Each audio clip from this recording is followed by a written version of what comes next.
Hi hello good morning all of you. నేను నా next video procrastination అనే topic మీద చేస్తున్నాను.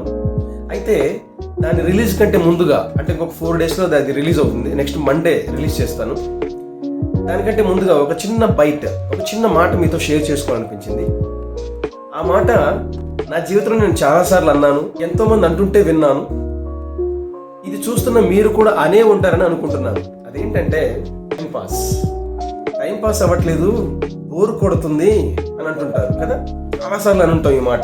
అంటే దాని అర్థం టైం గడవకుండా ఆగిపోయిందనా, పాస్ అవ్వకుండా అక్కడ ఆగిపోయిందని అర్థం. అది గడవకుండా ఆగిపోతే మనకు బోరు కొట్టిందా? అసలు నీ కోసం నా కోసం ఎవరి కోసమైనా టైం ఆగుద్దా? ఆగదు, సమస్యే లేదు. మరి ఆగని అలాంటి టైము విషయంలో మనం జాగ్రత్తగా లేకపోతే ఎంత ప్రమాదం మన జీవితం చోటు చేసుకుంటుందో నాకు అర్థమైన తర్వాత ఆ పదం అనడం కాదు కదా, ఎవరి నోటాన్ని విన్నా కూడా భయం వేస్తుంది. అయితే ఈ ప్రొక్రాస్టినేషన్, టైంకి రిలేటెడ్గా ఉన్న ఈ ప్రొక్రాస్టినేషన్ అనే టాపిక్ డీటెయిల్డ్గా వినడానికి ముందు అసలు టైం పాస్ అంటే మీరేమనుకుంటున్నారు? కమెంట్ సెక్షన్లో కమెంట్ చేయండి, చూద్దాం.